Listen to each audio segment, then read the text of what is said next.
Questão: em concursos públicos, a banca examinadora tem autonomia plena para definir o gabarito, mesmo que em contradição com precedentes obrigatórios do STJ. Comentário: errado. O STJ reconheceu que a negativa de pontuação à resposta formulada conforme precedente obrigatório do tribunal configura flagrante ilegalidade, pois diz respeito à competência da Corte para uniformizar a interpretação da legislação federal. Questão: candidatos que responderem uma questão de concurso público em conformidade com precedente obrigatório do STJ devem ter sua pontuação reconhecida. Comentário: certo. O STJ entendeu que negar pontuação a candidatos que baseiam suas respostas em precedentes obrigatórios viola o sistema de precedentes do direito brasileiro e as normas do edital que exigem observância da jurisprudência dos tribunais superiores. Questão: nos condomínios com múltiplas unidades consumidoras e um único hidrômetro, a cobrança da tarifa de saneamento pode ser feita considerando o condomínio como uma única unidade de consumo. Comentário: errado. O STJ determinou que essa metodologia de cálculo é ilegal, pois desconsidera o número de unidades consumidoras e pode resultar em cobranças indevidas. Questão: é lícita a cobrança de tarifa mínima por unidade consumidora em condomínios com um único hidrômetro? Comentário: certo. O STJ reconheceu como válida a metodologia que adota uma tarifa mínima por unidade consumidora, garantindo maior proporcionalidade na cobrança dos serviços de saneamento. Questão: é constitucional lei estadual que prorroga automaticamente permissões para o transporte alternativo intermunicipal de passageiros sem nova licitação? Comentário: errado. O STF declarou inconstitucional essa prática, pois viola o artigo 175 da Constituição Federal, que exige a realização de licitação para prestação de serviços públicos. Questão: a realização de licitação é obrigatória para concessão ou permissão de serviços públicos? Comentário: certo. O artigo 175 da Constituição estabelece que a prestação de serviços públicos pelo setor privado deve ser precedida de licitação, garantindo a impessoalidade e a transparência na escolha do prestador. Questão: a reserva de percentual de vagas para mulheres em concursos públicos da segurança pública deve ser interpretada como um limite máximo para a participação feminina? Comentário: errado. O STF decidiu que essa reserva deve ser interpretada como um percentual mínimo, e as candidatas podem concorrer à totalidade das vagas, evitando discriminação de gênero. Questão: a lei que prevê reserva de vagas para mulheres na Polícia Militar não pode impedir a participação feminina na concorrência ampla. Comentário: certo. O STF afirmou que qualquer limitação injustificada à participação das mulheres em concursos públicos fere o princípio da igualdade, sendo vedada a interpretação que restrinja sua concorrência às vagas gerais.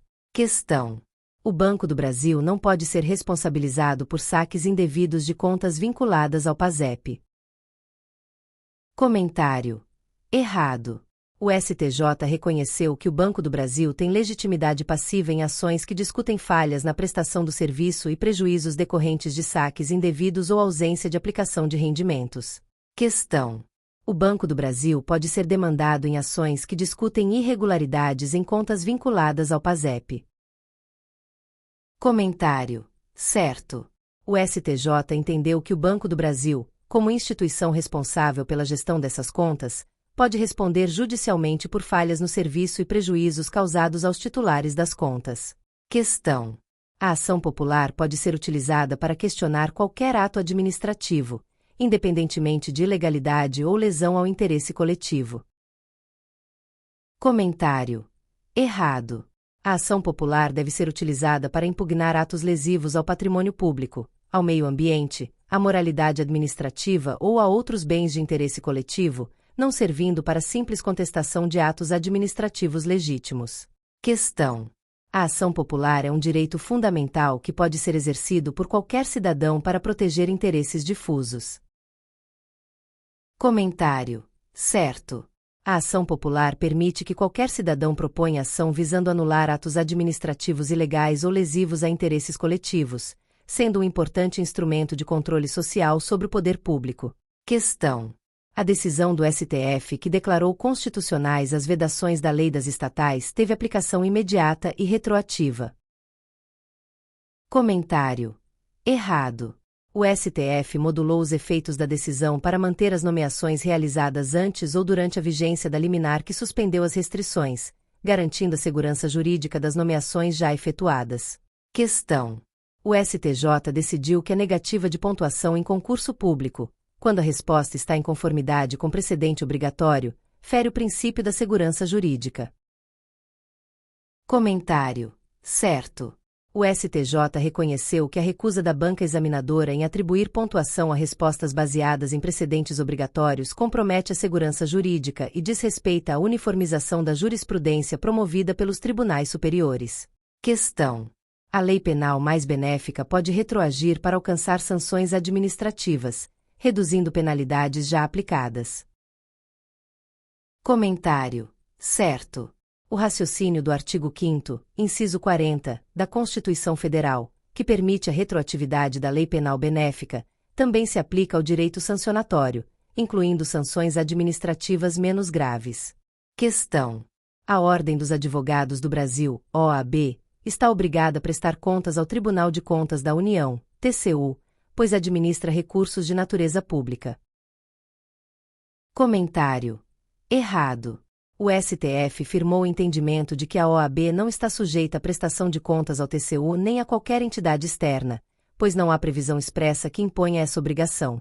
Questão: é constitucional norma estadual que permita a transposição de empregado público para cargo estatutário sem prévia aprovação em concurso público? Comentário: errado. A transposição, absorção ou aproveitamento de empregado público no quadro estatutário sem concurso público é vedada pelo artigo 37, inciso 2, da Constituição Federal, conforme entendimento consolidado pelo STF. Questão: a delegação do poder de polícia para pessoas jurídicas de direito privado é sempre inconstitucional, pois este poder é privativo do Estado. Comentário: errado. O STF reconheceu a possibilidade de delegação do poder de polícia para pessoas jurídicas de direito privado que integrem a administração pública indireta, desde que prestem serviço público exclusivo do Estado e sem caráter concorrencial. Questão: fundações instituídas pelo Estado podem estar sujeitas ao regime jurídico de direito público ou privado, dependendo de seu estatuto e da natureza das atividades desempenhadas. Comentário: certo.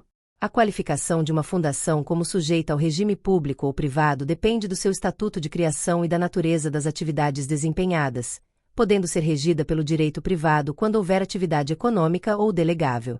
Questão: a estabilidade excepcional prevista no artigo 19 do ADCT aplica-se a todos os empregados das fundações públicas, independentemente de seu regime jurídico.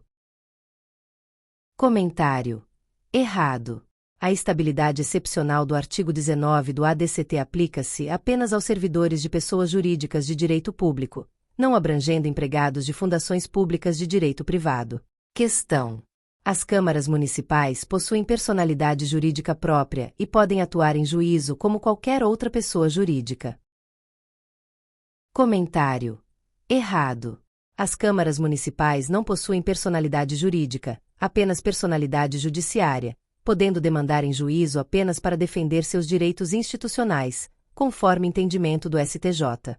Questão: a vítima de um dano causado por agente público pode ingressar diretamente com ação de indenização contra o servidor responsável pelo ato.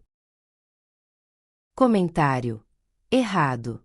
A ação deve ser movida contra o Estado ou a entidade pública responsável, sendo o agente parte legítima no processo. Caso haja culpa ou dolo, cabe ao Estado ajuizar ação regressiva contra o servidor. Questão: o Estado tem responsabilidade objetiva pelos danos causados a um detento sob sua custódia, inclusive em caso de morte. Comentário: certo. O STF entende que, havendo inobservância do dever estatal de proteção previsto no artigo 5º, inciso 49, da Constituição, o Estado responde objetivamente pela morte do detento. Questão: o Estado sempre responde de forma objetiva pelos crimes cometidos por presos que tenham fugido do sistema prisional. Comentário: errado. O O STF estabelece que o Estado não responde objetivamente por atos de presos foragidos, salvo se demonstrado nexo causal direto entre a fuga e o dano causado. Muito obrigada e não se esqueça de curtir o vídeo, de se inscrever em nosso canal e de compartilhar o vídeo com outras pessoas para aumentar essa rede do bem. Ative o sininho também para receber todas as notificações dos novos vídeos. Até mais!